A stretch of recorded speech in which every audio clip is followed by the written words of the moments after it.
साथियों नमस्कार।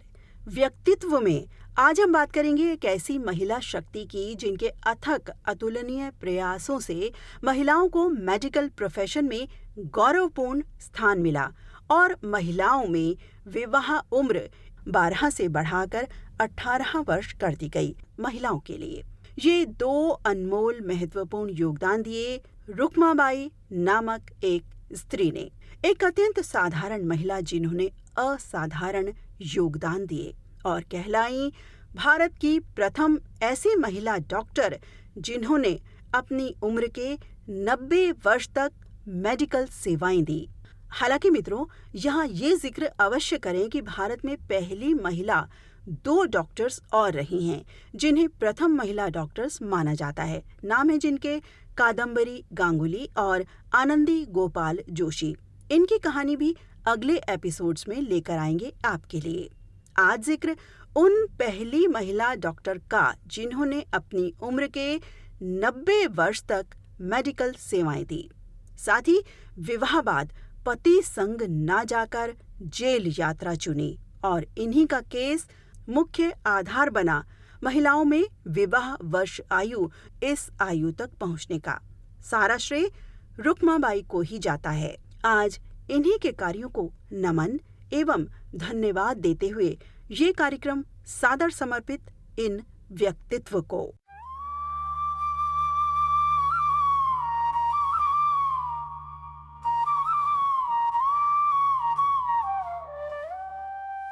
रुक्माबाई का जन्म 22 नवंबर 1864 में मुंबई, महाराष्ट्र में हुआ था।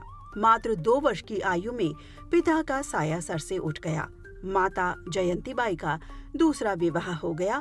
पेशे से डॉक्टर रहे सखाराम के साथ। रुक्मा को बचपन से ही पढ़ाई में रुचि थी और अपने दूसरे पिता की तरह वो भी डॉक्टर बनना चाहती थी। और साथियों, ये वो समय काल हुआ करता था जब महिलाओं की पढ़ाई को अहमियत नहीं दी जाती थी। बस बाल उम्र में ही शादी, फिर गौना और नौकरी इत्यादि का तो प्रचलन ही नहीं था महिलाओं में। ऐसे दौर में आगे पढ़ने की बात, वो भी फिर डॉक्टर बनने का सपना असंभव था किसी भी स्त्री हेतु। और डॉक्टर बनने की ही बात रुक्मा के जहन में आने का जो दूसरा प्रमुख कारण था कि उस समय में पुरुष डॉक्टर ही हुआ करते थे और महिलाएं कुछ बीमारी, रोग की अवस्था में पुरुष डॉक्टर्स के पास जाने से हिचकिचाती थी, शर्माती थी। अब बात ये भी थी कि उस समय के रीत अनुसार रुक्मा का भी बाल विवाह 11 वर्ष की आयु में ही दूसरे पिता के कजन 19 वर्षीय दादाजी भीकाजी से हो चुका था, जो कि एक गैर जिम्मेदार व्यक्ति था और शिक्षा से उसे कोई मतलब ना था। लेकिन रुक्मा रहती अपने माँ के घर ही थी।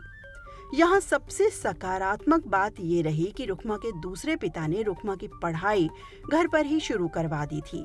रुक्मा के मन में पढ़ाई, डॉक्टर का सपना चल ही रहा था कि बालपन के पति ने रुकावट पैदा कर दी।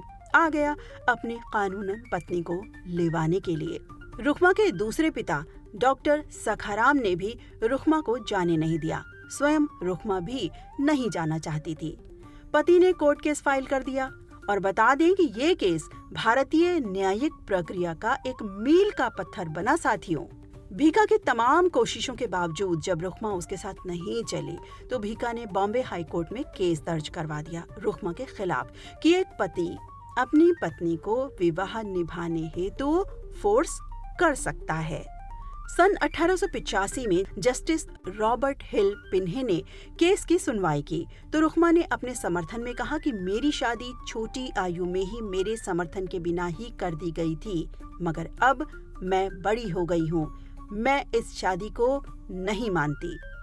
सभी दलीलों को सुनने समझने के उपरांत जस्टिस पिन्हे ने कहा कि कम उम्र में की गई शादी में वो पत्नी को पति के साथ रहने पर मजबूर नहीं कर सकते और इस प्रकार ये पहली जीत रुक्मा की रही। जस्टिस द्वारा रुक्मा के हक में फैसला सुनाया गया।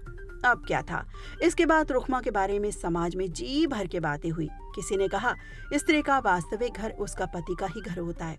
इस तरह किसी ने कुछ कहा तो किसी ने कुछ कहा, यानी सब कुछ नकारात्मक। लेकिन पति भीका ने यहाँ हार नहीं मानी, दूसरा केस दर्ज करवा दिया। अब दूसरे जस्टिस फेरन ने दोनों पक्षों को सुनने के बाद फैसला दिया कि रुखमाबाई या तो अपने पति संग जाए या 6 महीने की जेल सजा काटे। रुखमा ने जेल सजा स्वीकारी, लेकिन इस खबर ने भारत ही नहीं इंग्लैंड में भी लोगों को हिला कर रख दिया। इस सजा के खिलाफ रुखमा के समर्थकों ने इंग्लैंड क्वीन विक्टोरिया को लिखा। अंततः क्वीन विक्टोरिया तक सारा मामला पहुंचा और सकारात्मक पक्ष ये रहा इस बात का कि क्वीन विक्टोरिया ने इस मामले में दखल देते हुए अपने प्रयासों से कोर्ट के उस सजा वाले ऑर्डर को खत्म करवा दिया। इस प्रकार रुखमा जेल जाने से बच गईं। और दूसरी ओर भीका ने 2000 रुपए देकर केस खत्म करवा दिया। वर्ष 1889 में रुखमा ने लंदन के स्कूल ऑफ मेडिसिन से MBBS की पढ़ाई की और पढ़ाई पूरी कर वापस लौटी अपने देश वर्ष 1895 में।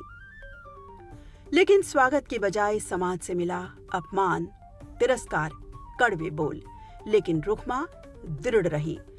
ऐसी दृढ़ता, ऐसी अटलता, ऐसी निर्भीकता, ऐसा समर्पण जिसके कारण रुखमाबाई ने अपने 90 वर्ष तक की उम्र तक मेडिकल सेवाएं दी, अर्थात प्रथम महिला डॉक्टर का गौरवपूर्ण दर्जा प्राप्त किया रुखमाबाई ने। महज अपने लिए ही नहीं बल्कि तमाम स्त्री जाति हेतु उच्च शिक्षा प्राप्त करने और डॉक्टर बनने का रास्ता खोल दिया था रुखमा ने। अब यही लैंडमार्क केस आगे जाकर किसी और महत्वपूर्ण और सफल दिशा में बढ़ा साथियों। यही लैंडमार्क केस कुछ वर्षों बाद 1891 में एज ऑफ कॉन्सेंट एक्ट का आधार बना। इस एक्ट अनुसार 12 वर्ष से कम उम्र की आयु में बालिकाओं का विवाह गैर कानूनी करार कर दिया गया और इस कानून के बाद इसी के तहत ये विवाह आयु 12 से बढ़ाकर 18 वर्ष कर दी गई। यदि रुखमा ने उस समय 1885 में बाल विवाह के विरोध में आवाज बुलंद ना की होती तो वो आगे जाकर भारत की प्रथम महिला डॉक्टर ना बन पाती और जिसने अपने उम्र के 90 वर्ष तक ये मेडिकल सेवाएं दी। तभी तो बनी, कहलाई पहली महिला डॉक्टर जिन्होंने अपनी उम्र के 90 वर्ष तक मेडिकल सेवाएं दी। और आगे के लिए ये रास्ता महिलाओं के लिए ना जाने कब खुलता यदि ऐसा ना हुआ होता, इन्होंने दृढ़ता ना दिखाई होती।